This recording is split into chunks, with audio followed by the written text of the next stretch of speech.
Hello everyone, it's me again, your Miss Princess, ang isang agriculture student. I keep waiting for you to call. And for today's video ay pupunta nga ulit ako sa school dahil nga may pasok ako. Syempre hindi na po kami magklase ngayon kasi nga hindi na po kami mag-lecture kasi may gagawin kami. At saka may dala na din po akong cap kasi mainit mamaya at saka jacket. So pupunta muna kami ngayon sa San Miguel kasi ihahatid ko muna si Marky at isasabay ko na din si Smarty. Let's go! Pagkatapos kong hinatid si Marky ay dumiretso na din kami ni Smarty dito sa school kasi nga wala kaming pasok today at may gagawin lang kaming activities. At nandito nga lang pala kami sa labas ng campus dahil nga nandito din yung mga classmates ko. Tamang-tama lang din naman yung pagdating namin kasi nga hindi pa kami late. At pagkatapos nga din pala nitong activities namin ay uuwi na din kami. Pagdating nga namin dito ay agad naming nakita itong mga classmates namin. Itong activities nga namin today ay grabe, sobrang exciting talaga. Kasi nga makaka-experience kami today kung ano yung ginagawa ng mga tatay natin sa bukid. Kaya samahan niyo din kami mga auntie ko dahil nga nakaka-excite to at kinakabahan din pala ako. Tinuruan na pala kami ni tatay dito kung ano yung gagawin at syempre sobrang dali lang pero hindi ko alam kung paano ito mamaya. Ang dali lang kasi tingnan pero grabe sobrang hirap din gawin. Nandito nga kami ngayon sa may basakan pero syempre hindi ko din alam kung kanino to. At baka kang tatay lang din ito, sana all. At dahil nga agri students ako ay syempre hindi ako papayag na hindi ako maka-experience nito. At syempre hindi ko nga inakala din na gagawin talaga namin to.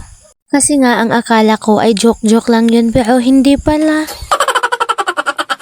Ay grabe namang boses yan, nakakaakit, hoy! Ayan nga at si tatay muna ang mauna kasi nga siya din naman magtuturo sa amin. At nagbayad nga din pala yung teacher namin kay tatay. At pinakita muna kami ni tatay sa kanyang moves kasi nga hindi kami marunong. Lahat nga pala kami ay naka-ready na at naka-jacket na at may kalo pa. Basta. Wala nga pala yung teacher namin dito kasi nga sa Tuesday pa siya titingin. At yun na din yung final kasi nga ngayon ay practice lang. At pagkatapos nga pala ni tatay dito ay sinimulan na pala ng classmates namin.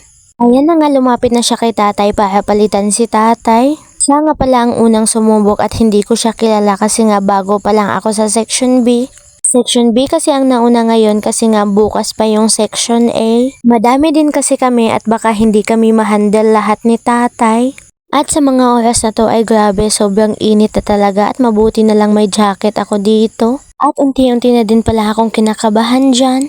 Kasi baka pagtawanan ako pag hindi ako marunong. At mabuti na lang may nakita akong isa kong classmate na hindi din pala siya marunong.